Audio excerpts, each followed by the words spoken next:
Welcome to our first insert on how does it work. The first topic that we'll be covering is how does the Proficiency Training for Competence work. The program will look at the following inserts. We talked to Chris Parteka, who is the in-house counsel for gun owners South Africa, about where this training is mentioned in the current Firearms Control Act. This is followed by an interview with Mac Maguire from Pftc to talk about where Pftc fits into this whole process. We then talk to Nikki Pretorius from ITA, who's one of the main training material providers in the country. Then from TACSHAC training side, we will be looking at what unit standards are currently available for the training, as well as the actual training process. We will end the program with Chris Parteka again, where we will look at the actual submission process. Today we are here with Chris Parteka. He's GOSO's in-house counsel. Thank you very much for joining us today, Chris. Sure, thank you. Today we're talking about, in the previous Act we never had proficiency training for competence. But in the new Act of 2000, it came in that we needed, that all firearm owners needed proficiency for competence. Can you tell us where in the Act it is and what does the Act say about this? All right, so Section 9 of the Firearms Control Act makes provision for all the requirements that need to be adhered to obtain a competency certificate. Now, Section 6 of the Act prescribes that you require a competency certificate to obtain a firearm license. Now, back to Section 9. Section 9(2)R, I believe, has the requirement that you need to have obtained the prescribed training in order to apply for a competency certificate. Now, a training provider like yourself and a list of other accredited training providers will be provided in the link below in the video, provide this kind of training. Now, of course, you can explain what this training usually entails. I will do so, and we've actually talking to Pftc as well, which is, it's got to be Pftc people, the trainers has got to be Pftc registered. Otherwise the training is not going to work and the police is not going to accept the application.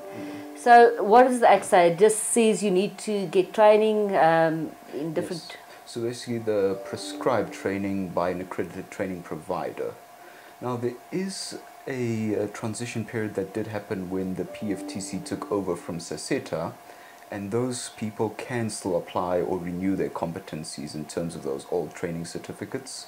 They must simply contact SASSETA for an updated training certificate, or Pftc if they can provide same, because they have the same database. Sometimes that work I have found, and sometimes it doesn't. That it is the very problem. much depends on if that information is still available.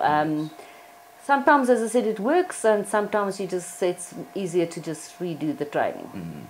That is indeed.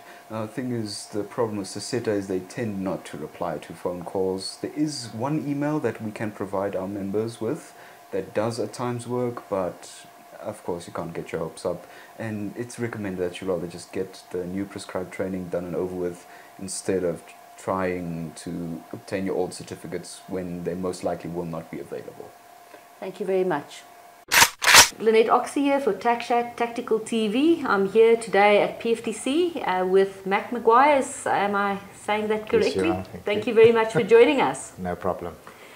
Mac, can you please explain to us what Pftc is, and just in short, and where did you start? Sure. All right, so the Pftc is basically like a two-hat organization. We started off as a professional body, which we still are, and that's our primary function. We're a registered non-profit organization. And the idea being that firearms instructors in the firearms training sector get recognized as a professional industry, not just a weekend when I have time to do the thing. So we've developed a lot into the professional environment. We've registered with SAQA as a professional body. We've got our registered professional designations, and we encourage then the industry to become more professional and to career path themselves up. On the other side, after we've made a professional body, we quality assured as a partner with a QCTO, which basically means we help quality assure the full qualification for firearms, which is 50480, in which that is the instructors, the range officers, that tactical range officers is built into that. And obviously the first level of that qualification is then what the normal people would do for their licenses. So we started the process in 2011.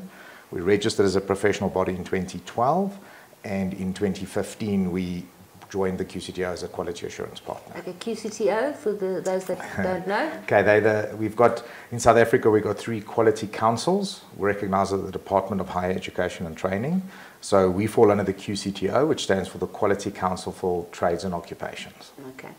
It's quite important that we have a certain level of skills from the trainers, etc. So it's not as simple as most people think it is behind the scenes. No, it's not. And as in, I suppose, most professions, you think it's all fun and on the range and shooting and enjoying firearms, but there's a lot of administrative behind it. There's a lot of education on the outcomes-based education, adult-based education, and the challenges that you find within that educational environment that they have to learn. So it's not just about shooting. There's a massive difference between being an advanced level shooter and an advanced level instructor.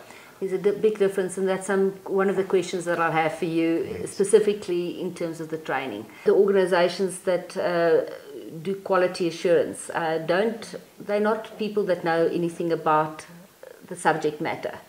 I think the guys in PFTC do know a little bit about guns, am I correct? Yes, so obviously to become a member of the PFTC, you must be in our industry, meaning you must have done some kind of certification as a range officer or basic level instructor or things like that, and then you must be linked to a accredited training provider. So you have to be part of industry, become a member. And then we have our grassroots level is our stakeholder committees or provincial committees, which is out in the regions, and they go through a normal democratic process of election, and that then also has representation on the board. All the guys currently on the board are advanced level instructors and firearms shooting type people. However, it's not a requirement they must all be at that level. It just happened to work that way. But they all definitely have a firearms background. Otherwise, they wouldn't be in this industry. Absolutely. It makes a difference. Otherwise, people trying to teach about guns and they don't know about guns, it doesn't work. No, it doesn't work. And I think that's also where the QCTO has partnered with someone like the PFTC and many other professional bodies, is they've realized that they can't be a subject matter in every single industry or sphere. So they rather partner with people that know the subject matter and can guide them and assist them in the quality assurance. Do you think that a private company rather than a state institution is better for this type of thing? So that's always a burning question. It is a burning question, yeah. And it's the same question that we're going through right now with gun owners South Africa, yeah, saying that actually the state shouldn't run the CFR, yes, because the police shouldn't run the CFR because it's administrative stuff that they can't do. Yeah. So it is, as I say, from a state entity perspective, I fully understand what they're saying. It should be controlled by state departments. We have the same thing, yeah, where I think the private sector being involved in its own quality assurance is a very beneficial, because it's in our best interest to have a professional industry. It's not just that we're paying a license fee, etc. We're actually maintaining standards and encouraging growth of our industry. We are not, however, left alone, and that's where a lot of people think, how can the private sector just do their own thing? The QCTO is still the quality assurers. We're the quality assurance partner, so they still come and monitor us, they still mentor us, they still check that we're playing within the same rules as all the other quality assurers. And on the firearms side, the police is still the regulators. And as long as they're still the regulators, they also dictate certain things that must be in place, or organizational policies or things that we must adhere to or help implement for them. So it's not like we're just these mavericks all on our own doing what we want. What do they require from you? So from the police's perspective, obviously they will give us requirements. For example, where we assist them is before they would consider someone being accredited by the police as a training provider, they want us to first do inspections and first accredit them from our side. Then they will do their considerations. They also ask us to provide them reports on our verification visits, and monthly reports on how many people are actively training, how many people are being certified. The theory behind that is if they know so many people have done the law private use, they know that potentially the next month is incoming applications they can prepare. So it's, as I said, in theory, that's what's happening. So there is this relationship where they say we need these statistics and feedback and things, and we provide that to them. So I do think, though, that because it's our industry and professional bodies come from industry. So we are, as you said earlier, firearms people come from a firearms training background, firearms shooting background. We don't want the industry to collapse because of bad administration. So we do our best to keep it running well. Absolutely. So what are your roles in proficiency training, and what regulations do you have? I think it goes down from the people shooting to the trainers to the verifiers. It's not a simple process. So if you can maybe just explain. Thanks. The whole hierarchy. Yeah, I'll try and summarize it quickly for you. So obviously we do an accreditation process. So companies themselves is accredited with us. So we go look at the company's facilities, the range, the classroom. If they don't have their own range, do they have an MOU with an accredited shooting range? Do they have materials that is either approved by us, pre-approved, or submitting their own materials for approval? So that's all about the organization itself. Okay, that's a training institution. The training institution. Okay. They are accredited by the Pftc, so we have a whole checklist and a process that they have to go through. But then to be able to function in industry, you need individuals, and those get registered by the Pftc. So the company is one part, the other part is who's actually doing the job. So every range officer, instructor, and then the different levels of instructors is controlled by the Pftc on either the skills and level of training that individual has received, or the training that they are in process of going through, so that career pathing. So we then have to make sure that the instructors are also current. We, on the professional body side, have the CPD programs, or continual professional development, where we have the whole point system.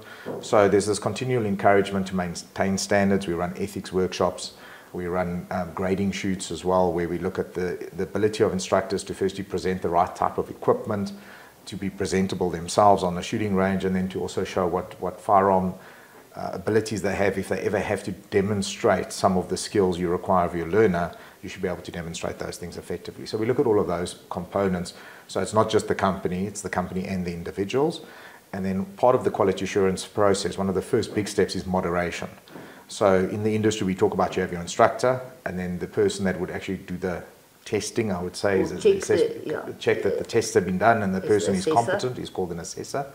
And then over and above that, we have a moderator for every company that must go out and then pull that records and make sure that the individual actually went through all the processes, passed all his exams, did the correct shoot, passed at the correct level, and then either make an agreement or disagreement with what the assessor found.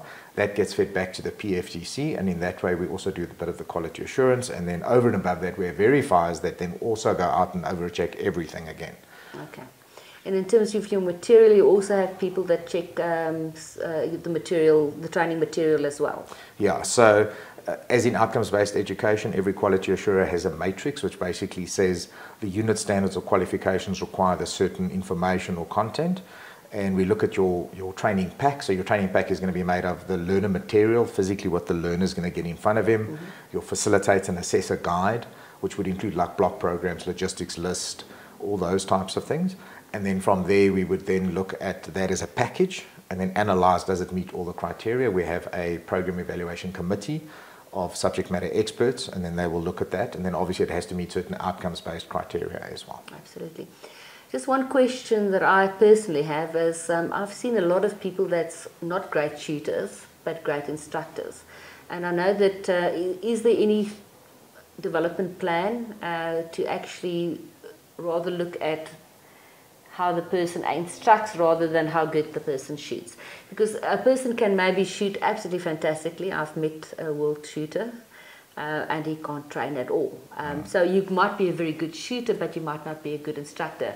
And at this stage, I know that if you're a good shooter, that's how you grade the people.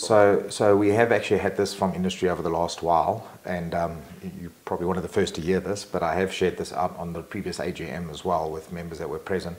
We are looking at splitting the grading. I'm busy with an online system, which is going to make it a bit more, to say, controllable and accessible for everybody. What that means is you're going to get a Pftc grading, and that grading is how industry recognizes you. So if someone phones me and says, how would you recognize Mr. XYZ? I would look at the Pftc grading and say, industry recognizes that person as a basic, intermediate, and advanced, or whatever level it might be. However, it goes a little further to what you said, is we've also notified that some guys are really good at pistol, or ladies are really good at pistol, but she struggles with a shotgun, and vice versa. So we don't want to limit them now because they're struggling with shotgun to be able to do things. So we're going to have then a quality assurance grading, which will look at every weapon, and you could have different levels of teaching allowed on different levels. So it's going to be a little bit more, let's say, user-friendly. to adjust more accordingly. But you're still going to have an industry recognition, which what we want is we want everyone to try and achieve that expert level, if I could use that term. However, we don't want to limit those that are not there yet.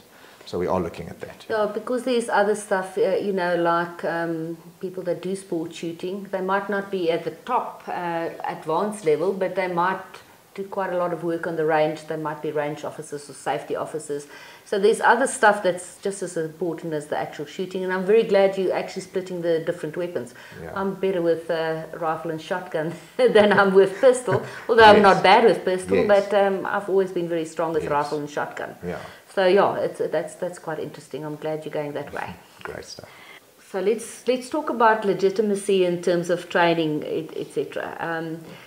So in the past, and I think that's before your time, there was a lot of people that sold certificates. I think you're still struggling with that. That's a very hard thing to do because you now have changed your statement of results again. You used to have a barcode, now there's a QR code, am I correct? Yes. Is that to do with fraud and people circumventing the system? Yes, I would say it's people attempting to do that. We are catching people out. You're always going to have people taking chances. And it's not always our training providers. It's literally citizens out there that are too, let's just say, corrupt or lazy to try and do the correct process. So they copy their brothers and they try and tweak it. And what we found was a lot of the police, when they get our certificates, we have a unique number and that barcode that they could use, but they didn't have access always to the internet and whatever. So by giving them the QR code, they can use their smartphone now and make sure whatever pops up on the smartphone is what's actually on that document based on that unique barcode or QR code.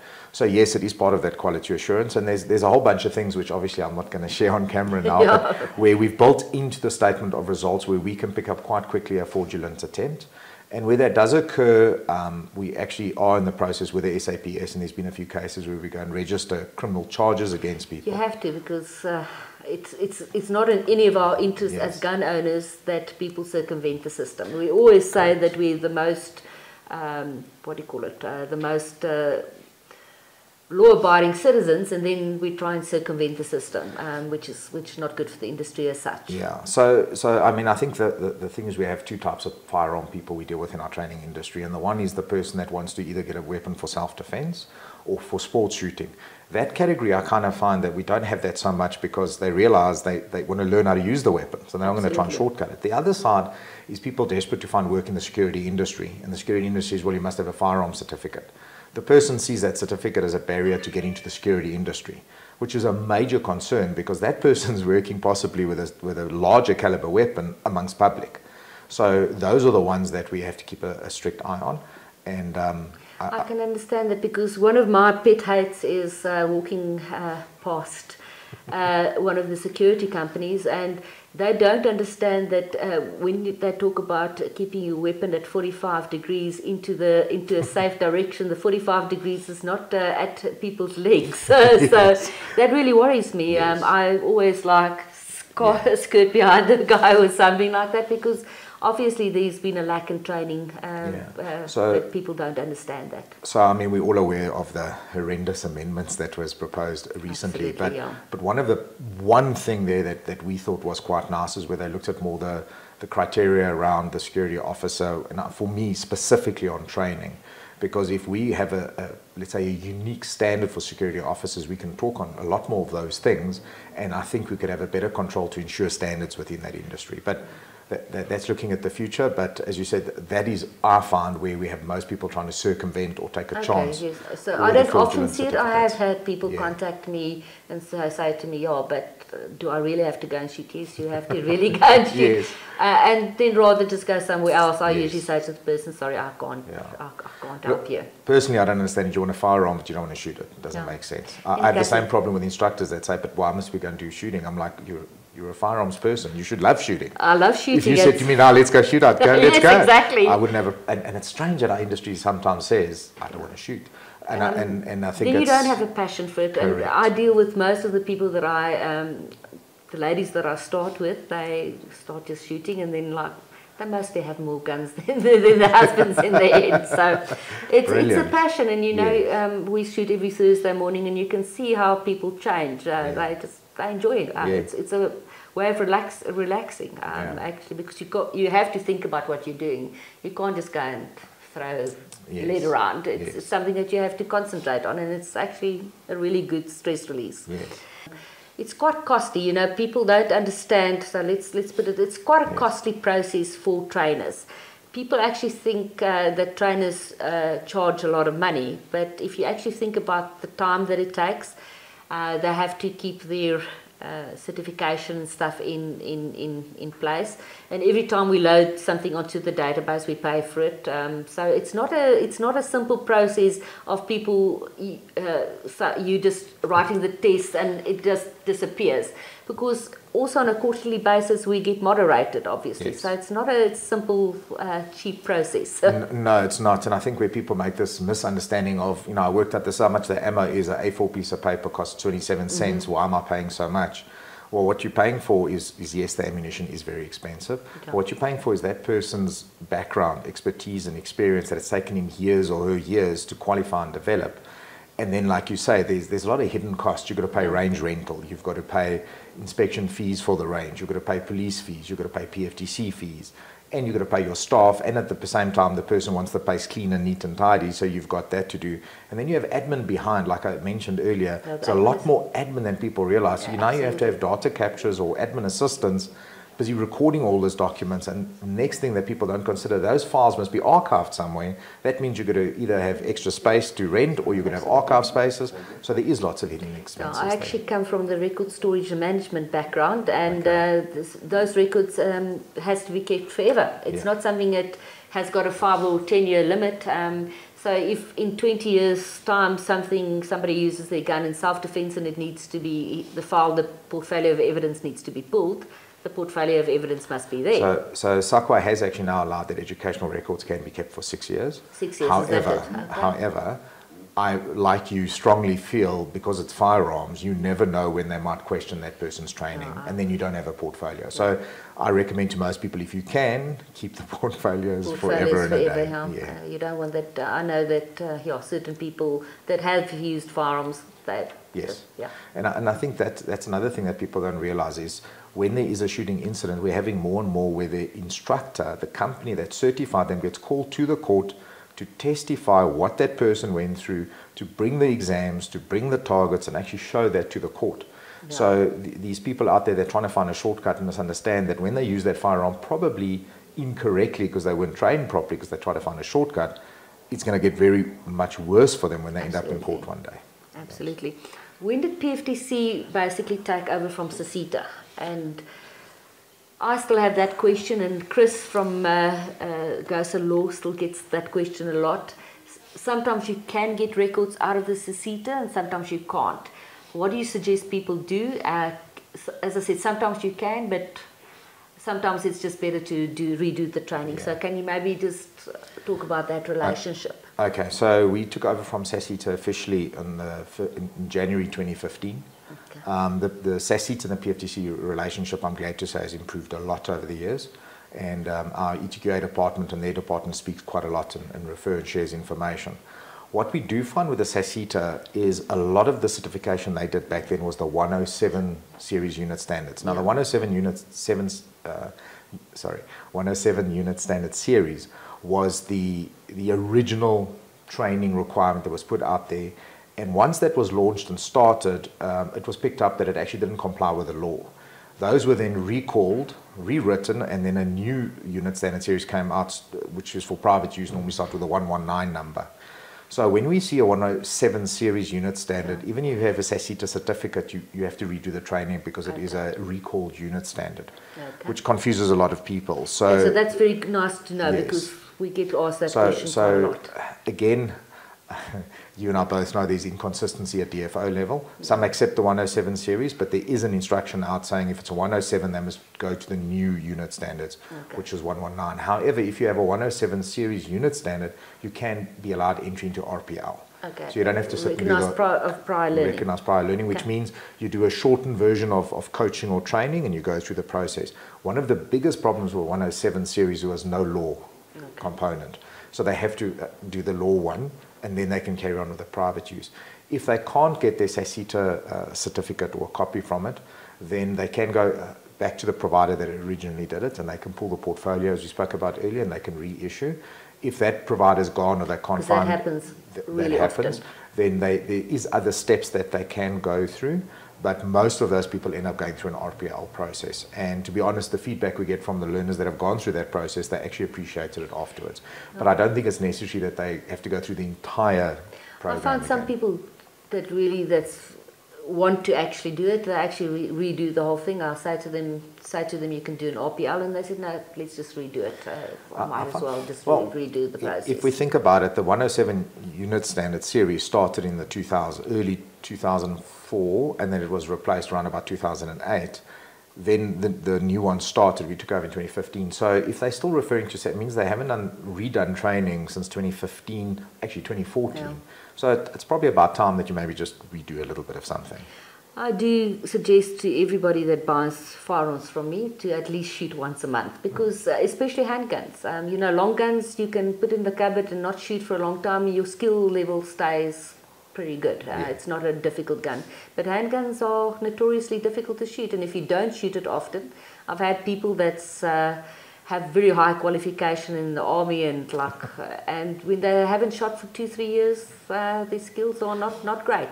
Yeah. So it's better to just shoot on a regular basis, and I try and tell people at least once a month, try and at least get to the range and shoot a couple of shots. I think that's very important what you're saying. So the first thing is, we always say firearm skills are perishable. They're like fruit and vegetables. They will go rotten after a while. Absolutely. And then even in our training industry, why we put a higher emphasis on handgun skills is the handgun skills is the most punishing when it comes to your 7 fundamentals of shooting. Absolutely. Where the longer the weapon, the longer the barrel, the more points of contact you have, the less punishing it is if you mess up your fundamentals. So a handgun, people that shoot well with rifles and shotguns need to understand that it doesn't mean they will shoot well with a handgun. No. However, in the conversely, generally people who shoot well with a handgun will do well with a rifle. Absolutely. So training with your handgun, which is what you're going to carry most of the time as an everyday carry, is vitally important. Absolutely. I agree 100% with that. Okay, any changes or roles or things that's going to change in the future? We've talked a little bit about it earlier, but what are you planning for the future? So, sometimes I wish I had that crystal ball that works all the time. So we are in the process with QCTO and SAQA to change all unit standards across all industries. Was meant to expire in 2008. So we had to write a new qualification. So unit standards are going to disappear. They said this is going to happen in 2008. 2008 came and they gave another 5-year extension, which takes us to 2023. Yeah. We're now in the process with QCTO saying they will not renew it again for a further period. So we have to take our 50480 qualification and rewrite it into a new format. So we did that in 2008. This has given us an opportunity to, because we don't have to do it so rushed, so we're in the process of rewriting it. And it's basically going to be made up of what they would now refer to as part certifications. So more for our industry, professional people you're going to start as a range officer, and then you're going to step it all the way up. And those are part certifications. And once you've done X amount of part certifications, you get the full qualification. So it's going to be a bit of a mind shuffle for the training industry, because terminologies are going to change, the way we do things are going to change. The biggest thing is they're looking at practical versus theoretical versus work experiential. So it's a little bit of a different take, and the materials are going to have to change as well. So that is something coming up at us at the train tracks. I think we'll be ready for it. The good news, though, and I keep saying this, 2023. Well, we need to get it submitted by next year for approval, so we can launch 2023. However, the body of knowledge stays the same. It's going to stay the same. It's I can maybe use the example. IDPA changes their rules every year. I don't shoot IDPA anymore. Yes. But it changed, the wording changed. Yes. So your range commands changes from the range is hot to maybe the range is closed. Or it used to be the range is closed, eyes and ears. Then it changed to range is hot, eyes and ears. And there's different, if you have a look at these different commands for different sporting things. And this sometimes happens, you could do this and then you couldn't do this. Yes. It's just a change, but the basics It's going to stay the same. The basics It can't change. Exactly. There's only so many ways you can teach someone to take a handgun from nothing to shoot it safely and competently. So there's going to be some changes, but like I say to everybody, we will adapt quick. Our industry has proven we can adapt when need be. But that is going to be a big learning curve for all of us. But as I say, it doesn't mean we've got to go learn new skills. We just got to adapt the way we teach and present those skills. Absolutely. Yeah, and at least hopefully we can get rid of the bulk of the Act, which is the proposed changes. Yes. I don't know if you've seen, but I did interview one of my clients, well, not clients, he's actually a sports shooter. He wrote a 137-page submission for why the changes is not going to work. Yes. So yeah, we'll just have to watch out. Things are still changing. Yes. Hopefully we can get to that license the person, register the firearm, that we don't sit with this masses of administration in the background, which is really not necessary.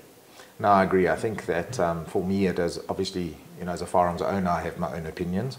But when we talk about training and training industry, I think there is certain things that could be considered if changes are made, positive things. And one of those things that we spoke about is the security industry and something they call Reg 21, which is not properly checked. No, I spoke yesterday about Regulation 21. Okay. I don't do any Regulation 21 training myself, but there's a need to standardise and quality assure that. But on the long term, I think the biggest problem we've had and frustration we've had, and I think we might be heading in the right track because of all these massive submissions, and they were reasonable submissions, the majority of them, is the fact that we want consultation.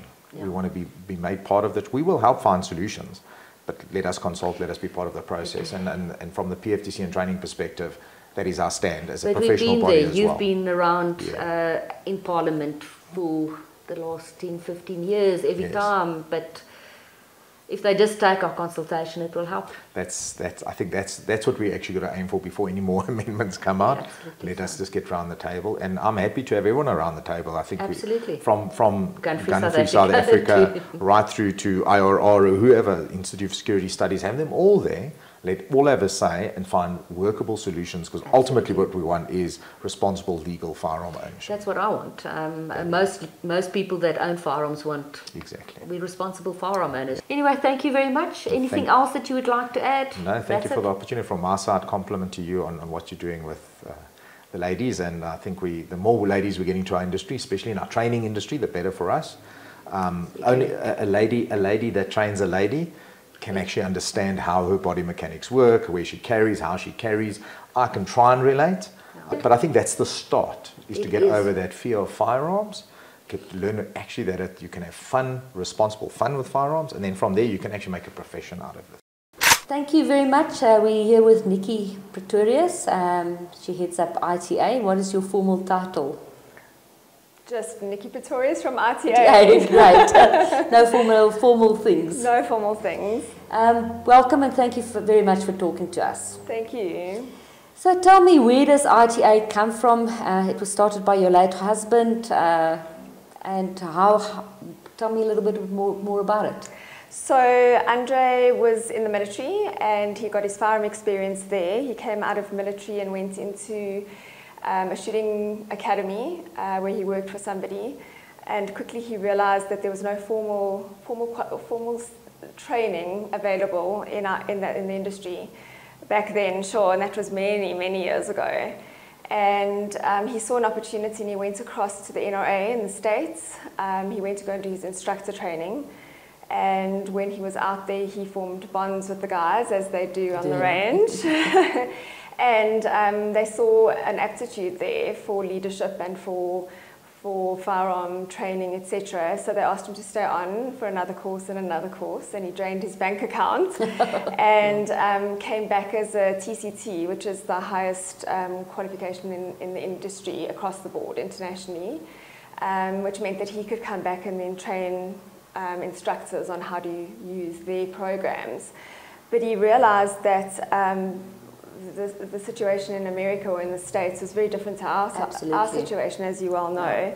And he started to put his own training material together, and at first it was a couple of pages of A4 folded in half into A5 stapled, and so the training material started to grow and grow and grow. And then he got involved with other industry bodies that were there during that time, Saga, etc., and developed himself and some guys in the industry and the training material as he went along. And then he launched ITA.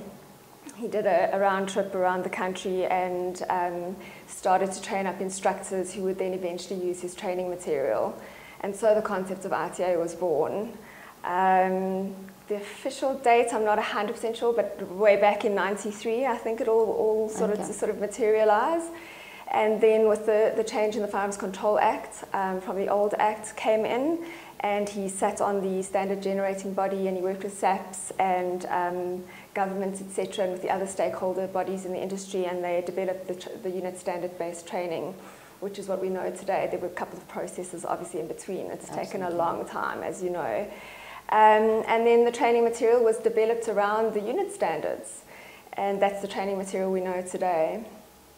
It's actually quite great. It's not perfect. Nothing is perfect, No. but it's a process that gets updated on a regular basis. Absolutely. I basically use your training material, and it's like, I would say 95% there. And there's no reason for me to go and rewrite anything. So No. your manuals actually absolutely work. Thank you. How many trainers, as I said, I use your training material. How many trainers countrywide use your... We have about 300 odd training providers that we supply training material to, both in South Africa and abroad. So we have some material in Abu Dhabi and Dubai, Kenya, Namibia. Even though they don't use our law section, the actual fundamental training and the safety, etc. Well, that's interesting. I didn't know about that. Yes. So and we have what we call counsellors, which are the high-level guys in our industry, who've gone into the different countries, and they actually present our training programs there. Oh, that's really interesting. I didn't know that. You've done quite a lot of development work in the manuals. They look a lot better. The pictures are better. The feel of them are much better. Can you tell us a little bit about that? Because that is a lot of work. Sure. So coming into the industry, so Andre passed away in 2017, late 2017. And it wasn't even a question. There was no question. I stepped in the very next day, came into ITA, and I haven't left. And I don't know why it wasn't a question. It was just the right thing to do. The man lived and breathed this industry. And a lot of that he brought home. So I'd already started helping with some of the branding elements and marketing elements and whatnot. But he was very protective over the brand. So when I started to work on the updates to the manuals, I was a little nervous as to the conversation I was going to have on the other side. But luckily, I found myself in a situation where the company was so well established, and the quality assurer, as you know, he was instrumental in the quality assurance side of things as well, was so well established that I could come in and work on the manuals, which is where what his next step was. So it's going to be in any case. Exactly, but luckily for me, that's where my background lay. So I come from a communications background. I did my honours degree in corporate communications. I write.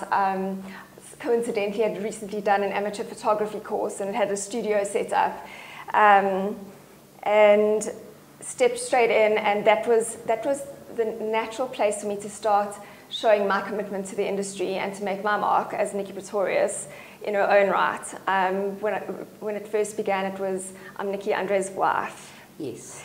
It was. He was an absolute great man, greater, bigger than life, larger than life. And everybody knew him. When I heard that he died, it was absolutely. I didn't expect it. Nobody expected it. And it's just and it was very nice for me to see. Sorry, from my Girls on Fire perspective, to see how you've grown in the position. And I think from the other side, he'll be very proud of what you're doing. Hope so. Hope he's not going to complain about those changes. Yes. So then I started to develop the material, and I did it in conjunction with Minuteman Press Krugersdorp, who are our printers. And we embarked on this journey in late 2017, early 2018, and it was top secret.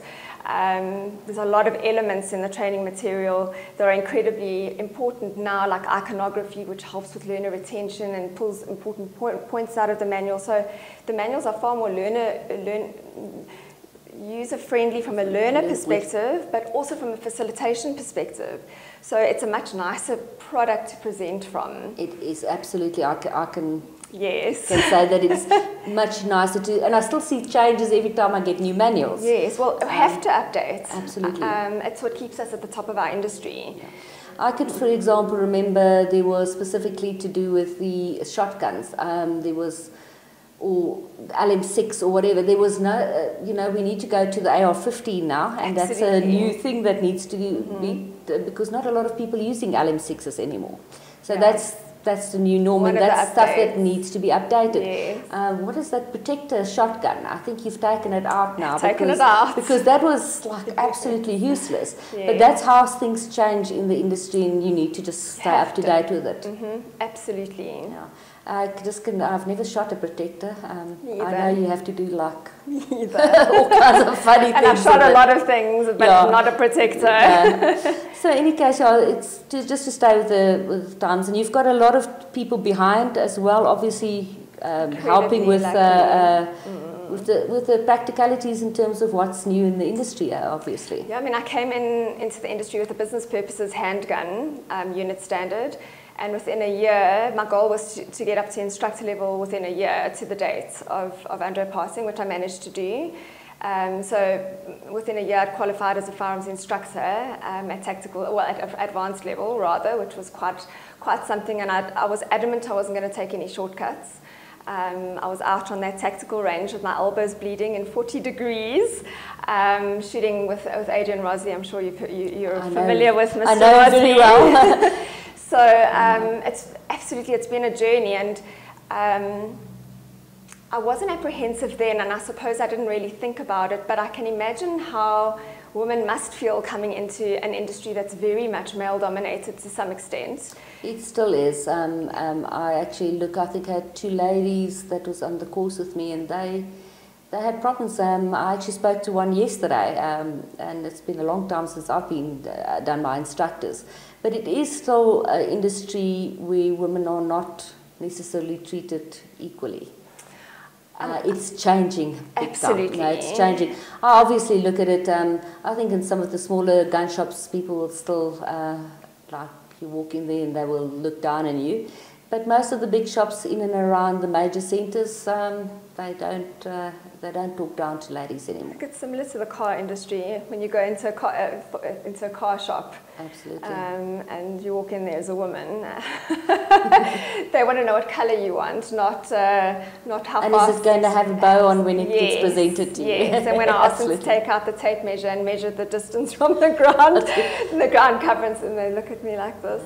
So yeah, I think it's definitely adapting. I must say that I was very lucky. I didn't experience any of that sexism, or everybody's incredibly helpful. And I like to think that our industry is moving towards that. Absolutely. No, I can attest to it. If you look at the range officers and some of the major sports, lots of lady range officers or safety officers, etc. So it's definitely moving. We see more and more instructors coming on course as well as women. Obviously, women don't have the same background as men do in our industry, because back in the day, the guys who were actually coming into the industry were post-military, so they're coming in with military background. Which is not necessarily a good thing. In some ways it is, because they can shoot and the safety's there, but their facilitation skills may well not be there. So I agree with you. In other ways, some of the military guys that I get, like if they start with saying I'm a sniper, then I know that I'm going to have trouble, because sometimes the shooting capabilities, they've shot before, but they don't have the basics, if you understand, because they were pushed into shooting guns without having the basics, resets on triggers, those type of things. And that I found quite interesting for me. Yes. I also found that it's interesting that a lot of the guys actually prefer to go to a female instructor. Oh, really? I think they don't feel that there's that competitiveness or whatever. So I have a lot of actually very conservative male clients, and then obviously female clients prefer to go to a woman. And then if you have, for religious reasons, there's a lot of ladies that's Muslim that do not want to go to a male instructor. Absolutely. So I think we do have, I think there's definitely a future for female instructors. So it's great to hear there's more people coming into the industry. And you know, we started to realize we've tailored the ITA instructor training program to include more facilitation skills, elements, so that just because you're a good shooter doesn't mean you're a good facilitator or instructor. You've got to be able to teach. That's a big problem, and I've had a discussion with many trainers. The best shooters are not... Don't always make the best trainers. I know one world shooter that I met, and he was fantastic, but he couldn't teach anything. So shooting, so it's good that you're actually bringing in that, because that is, I've got a massive problem with shooting well, and then you can't actually do intermediate or maybe even advanced stuff, but you might be the best trainer out there because you've got a passion for training and you know the basics. Yeah. So I'm very glad to hear that there's a big mix in our industry, but we are definitely trying to upskill the guys to teach them how to teach.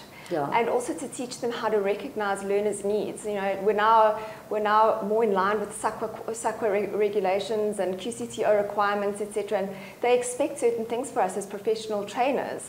And part of that is asking the learner and getting to know the pre-assessment meeting that takes place, where you ascertain what those learners' needs are or fears are. Exactly. So talking about husbands, Paul came out of the training field, so pedagogics and stuff like that. Adults learn slightly different from other people. And then you also special needs. I've got a lady that will be a fantastic instructor, but she's got a learning disability. Okay. So we need to actually be able to assist her with that kind of things. One of my other clients is a lady that was born with one arm, half an arm, a full arm and a half an arm. And obviously you need to deal with those type of things as well. Yeah, so, absolutely. Yeah, interesting. What new developments is in the pipeline? Let me just say that again. What new developments do you have in the pipeline? You've done some online stuff, which is a bit confusing when you start with it, but it's an excellent thing because a lot of people like to actually do stuff online. It's the future. So if you can maybe speak about that. Sure. So I started to get requests during lockdown. Can we do our training online? And my instinctive answer was no, because you need to be able to fire a firearm and you need to be able to do it safely, and we need to be able to see that you can do that safely. So no. But then I started to realize that, and through a little bit of research, and QCTO was putting stuff out in terms of guidelines, online learning, e-learning, distance learning, etc. And we found that a blended learning program was certainly an option. I know that Andre had also been looking at putting the training manuals into an electronic format, but obviously then the copyright becomes an issue and being able to forward it on becomes an issue. So I started to do some research during the lockdown period, and we managed to launch the system where the manuals are available online, so learners can download the manuals, which gets attached to their ID number. They sign terms and conditions, etc., from a copyright point of view. But also that they now don't need to come into the training centre to collect their training manuals. And then the learner can download the formative exam, which can be printed and then completed by hand, which, as you know, is a requirement from an authenticity point of view. Yeah. Otherwise, we've got to look at things like retinal scanning, etc., which then becomes very expensive. So this is our internal design guide, and this is where you can see my branding and comms background coming in. It's a little bit of a walk down memory lane for me because we started this in 2017, and it's a good couple of years later now. So this document was put together in 2019, and very interestingly here it says that a total of almost 983,000 manuals had been printed between 2012 and 2019, which is sort of when the new unit standards came into play. So, and the Pftc came into play, and quality assurance was happening properly in our industry. And they've quantified it here to say it's almost 144 round trips to the moon worth of paper that we've actually printed, which is crazy. So that's the amount of people that have been through our system. Yeah, so that's quite something, I think. In terms of our manuals and the different types of manuals that we've got, as you know, whoever wants to license a firearm for self-defense would need to go through the legal test. And then they start with a unit standard 117705. And then they would move across to the respective firearm that they wanted to license for self-defense, which would be a handgun or a shotgun. So they would then purchase the handgun manual, the course from a training provider like yourself, and then complete the formative exam in the back of the training manual, which is all based on outcomes-based education and training. So they're forced to work through the training manual to answer the questions in the back of the manual. And then they come into the classroom and they attend the classroom-based training where our instructors teach them what's in the manual, theoretically and practically, and then assess them on those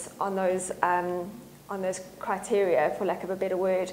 And that's where the summative exam or closed book exam in the classroom comes into play, as well as the qualification shoots on the shooting range. So there's basically 4 basic unit standards on top of the legal, and that's handgun, shotgun, self-loading rifle, and manually operated rifle. Am I correct? Manually operated rifle, the guys also know as bolt-action rifle. Bolt-action, yeah. For the guys who are hunting, etc. And then once the guys have done their basic, they can move on to business purposes. This particular unit standard range is focused on security officers or anybody wanting to do their dealer's comp. So working with a firearm in a business environment, whether it's in a security officer capacity or for anybody working behind a counter in a gun shop or in a casino, booking firearms in and out, etc. You asked about anything that we're looking at improving in the industry. One of the things we'd like to see is an update to the full qualification that houses all these unit standards. We'd like to see this particular unit standard split out into the guys who are using firearms in a security environment specifically, and those that are using it in a business environment, because it's a totally different. Absolutely. It's totally different. Shooting from behind cover, barricade shooting, etc., etc. People who are using a firearm in a business environment behind a gun counter, etc., don't need to know that. No, they don't. But there's additional stuff that we believe that security officers should be taught. And then we move up to a range officer, which you do quite a bit of. It's also part of our business purposes. So range officer would be when you're teaching guys to manage and run lines and details and shooting events. There's a definite gap in the range officer manual from a shooting club or association point of view. Yeah. So this, there's a fun shoots, and there's definitely a need in sports shooting, and standing on a line is totally different. Very, very different in terms of range officers. You need to know and see if a person. I know when a person, if I say to them stop. Mag out and load show clear, because you can see the person has now racked one out, but he hasn't taken the mag out. Yes. And that's a thing that people do. Common mistake that new shooters always do. And then, of course, we go into the more professional side of things. So there's the tactical manuals, which are geared towards the guys who are working in tactical environments, the SBVs of the world, etc., etc.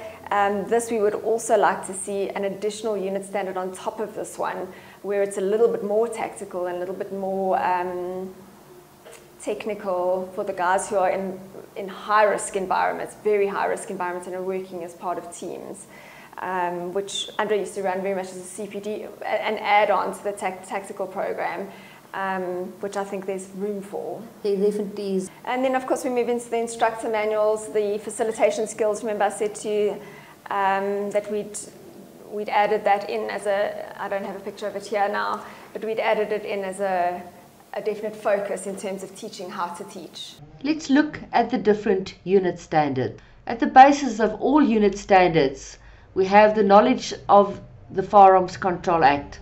This unit standard must be completed before any of the other unit standards can be done.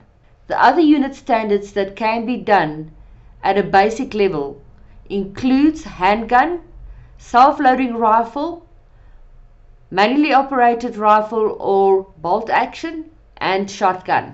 All 4 of these basic unit standards can also be done at a business level if you want to work in the firearms industry and or as a security guard. TACSHAC also runs range officer training or supervise a shooting exercise for those people that would like to run shooting exercises or ranges. So what happens when you reach your accredited trainer? The process can be broken down into two parts. The first section is your theory section, which can then again be broken down into two parts. An open book test, which is then followed by a closed book test. The open book test can be done at home in your own time or as part of a classroom session.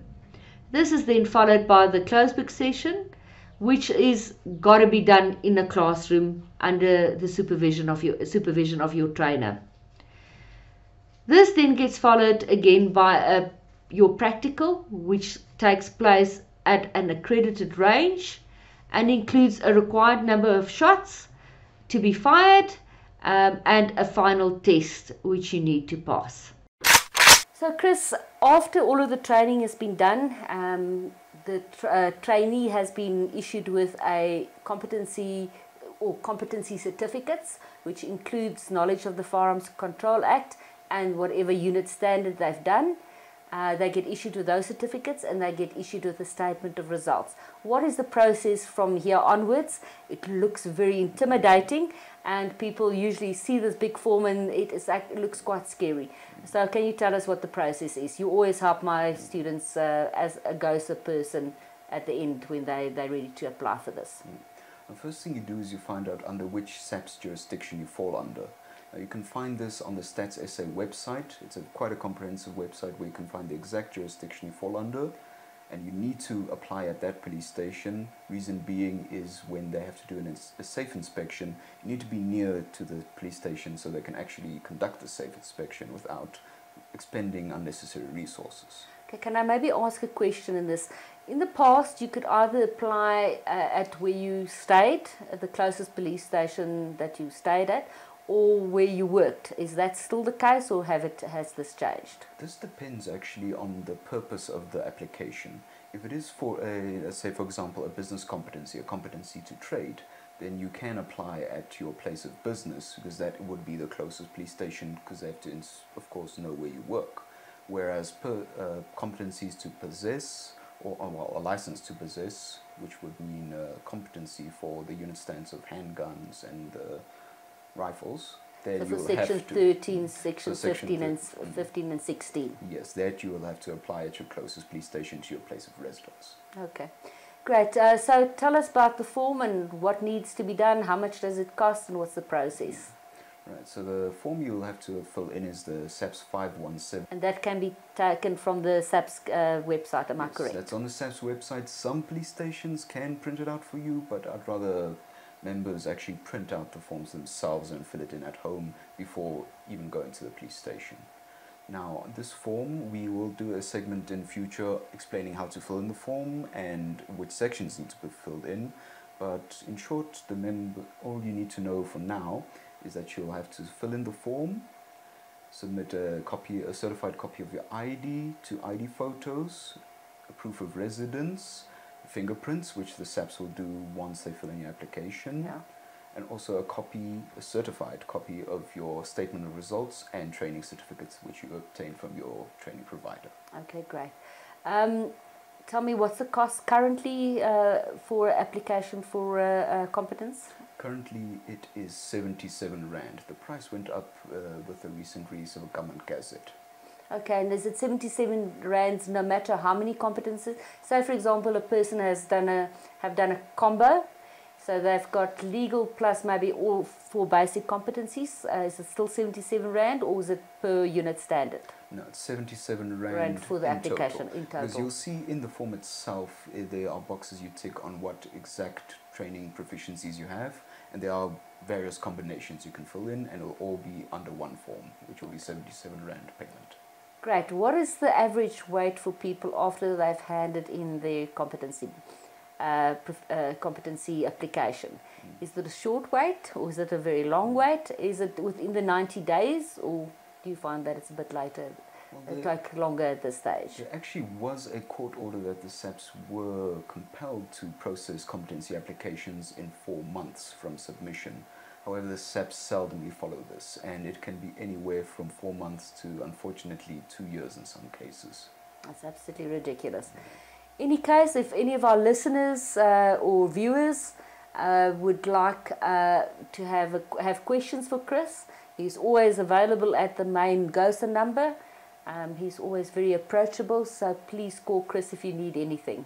I'm sure he will be able to help you. Of course.